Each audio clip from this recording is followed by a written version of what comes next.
नमस्कार, स्वागत है आप सभी का। दोस्तों, आज हम बात करेंगे जयशंकर प्रसाद की जो प्रसिद्ध कहानी है पुरस्कार उसकी। दोस्तों, पुरस्कार कहानी जो है वो जयशंकर प्रसाद की प्रसिद्ध कहानी रही है। हिंदी साहित्य में ऐतिहासिक कहानियों की बात करें तो पुरस्कार कहानी का स्थान भी सर्वोच्च है।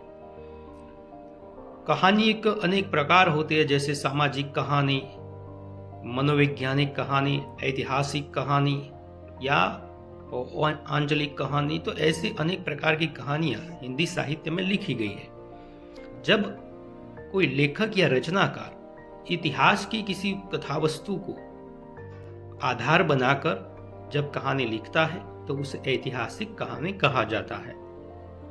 इतिहास से कथावस्तु या विषय वस्तु लेने की क्यों जरूरत है? क्योंकि व्यक्ति को उसका इतिहास क्या था, उसके पूर्वज क्या थे, उनके मूल्य क्या थे, उनकी संस्कृति क्या थी, ये दिखाने के लिए इतिहास से जो विषय वस्तु है वो ली जाती है। इतिहास ही व्यक्ति को बताता है कि उनके पूर्वज या उनका जो भूतकाल है वो कैसा था और वो किसकी संतान है। तो देश प्रेम, त्याग, बलिदान जैसी भावनाएं, सांस्कृतिक मूल्य को दिखाने के लिए ये खास करके विषय वस्तु ली जाती है। तो पुरस्कार भी एक ऐसी ही ऐतिहासिक कहानी है।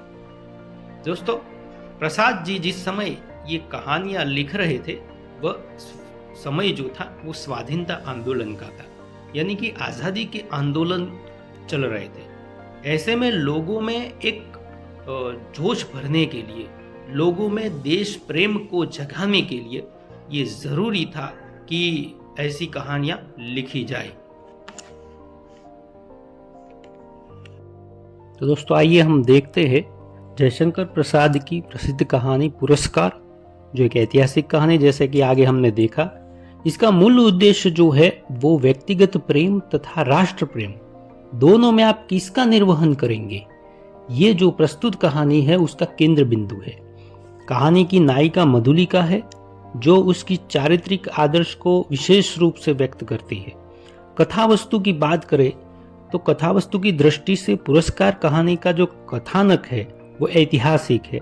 जैसा कि आगे हमने देखा कि कहानी ही ऐतिहासिक है और उसके साथ साथ थोड़ी बहुत उसमें कल्पना भी है। तो आधार इसका कोई स्पष्ट नहीं है। कहानीकार ने इस कहा को इस प्रकार से लिया है कि कौशल नरेश नाम के जो राजा थे, उनके मधुलिका जो है वो कौशल राज्य के अन्यतम योद्धा जो थे सिंह मित्र, उसकी एकमात्र पुत्री होती है। कौशल के राष्ट्रीय एक नियम था, कौशल जो राष्ट्र था, राज्य था, उसका एक राष्ट्रीय नियम था, एक परंपरा थी कि इंद्र पूजन के उत्सव के समय कृषि महोत्सव के अवसर पर उसकी उपजाऊ भूमि ले ली जाती, यानी किसी भी किसान के पास से उसकी भूमि ले ली जाती थी और वह एक परंपरा थी। और उस परंपरा के तहत वो भूमि के बदले में राजा जो थे वो उनको कुछ सोना महरे देते थे। अब उससे बचने का कोई उपाय ही नहीं था। तो कौशल के इस उत्सव को देखने के लिए मगध का एक राजकुमार अरुण भी आया था।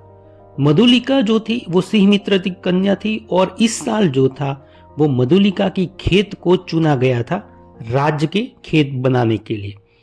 अब मधुलिका तो बोली थी, सौंदर्य था उसमें, सरल चितवन थी और उसके सम्मुख जो है वो प्रेम निवेदन करता है अरुण जो है, किंतु वो ठुकरा देती है। अब बात ये होती है कि उसका खेत, मधुलिका का जो खेत था वो तो राज ले लेता है और मधुलिका जो है अपने पिता की ये निशानी होती है जमीन, इसलिए वो पुरस्कार भी नहीं लेती है। किंतु इस घटना के 3 वर्ष बीत जाते हैं और बाद में मगध का जो विद्रोही तथा निर्वासित राजकुमार अरुण, जो उस समय मधुलिका के सामने खड़ा था, प्रेम निवेदन कर रहा था, वो 3 साल बाद फिर से मधुलिका की एक पर्णकुटी में आता है। क्योंकि मधुलिका के पास अब खेत नहीं है अपना, इसलिए वो मजदूरी करती है, पर्णकुटी बना के रहती है। किंतु वो जो है वो इतनी निष्ठावान है या वो स्वाभिमानी है कि वो पुरस्कार नहीं लेती है। तो मधुलिका जो थी वो अरुण के प्रेम को स्वीकार कर लेती है अरुण द्वारा कौशल के दुर्ग पर आक्रमण करने तथा अधिकार प्राप्त करने की योजना में सहयोग करना चाहती है। अब देखिए कि मधुलिका है, उसका प्रदेश जो है वो कौशल है। मधुलिका जो है वो कौशल प्रदेश की एक महिला है। उसके पिता ने कौशल देश को बचाने के लिए अपनी जान दे दी थी, किंतु उसके एक तरफ अरुण जो है वो मगध का राजकुमार है और कौशल पर आक्रमण करना चाहता है। वो अरुण जो है वो मधुलिका को कहता है कि तुम्हारा खेत भी छीन लिया गया है, तो तुम क्यों अकेली पड़ी रहती हो। तो मधुलिका को थोड़ी देर के लिए तो लगता है कि चलो भाई अच्छा हो रहा है कि हमारा जो है खेत ले लिया गया है, तो मुझे राजकुमार जो मिल जाएगा। राजकुमार अरुण जो है उसको सपने दिखाता है कि मैं तुम्हें रानी बनाऊंगा आदि आदि, और सपने सच भी होने वाले होते हैं। अगर समय पर मधुलिका जो है वो राजा को जाकर ये सूचना न देती कि अरुण जो है इस तरफ से दुर्ग पर आक्रमण करने वाला होता है, तो राजा जो है उसको लगता है कि 3 साल बाद शायद ये जो है वो अपना पुरस्कार मांगने के लिए आई है, किंतु वो तो कहती है कि अरुण जो है वो यहाँ पर आक्रमण करने वाला होता है। तो राजा जो है अपनी सेना को भेजते हैं। राजा को फिर से ये लगता है कि तुम्हारे पिता ने भी इस देश की लाज रखी और तुमने भी अपना कर्तव्य निभाया।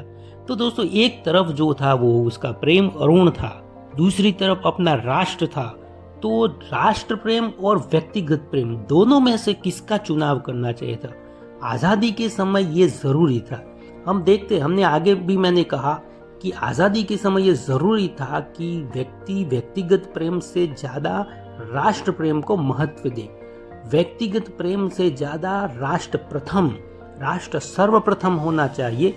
ये चीज जो है इस कहानी में बताई गई है। तो दोस्तों फिर मधुलिका जो है वो राजा जो है उस पर खुश हो जाते हैं। मधुलिका को कहते हैं कि तुम जो है जो पुरस्कार मांगना चाहती हो मांग लो, किंतु और जो अरुण जो है उसको बंदी बना लिया जाता है। अरुण कुछ देर के लिए समझ नहीं पाता है कि ऐसा क्यों हुआ।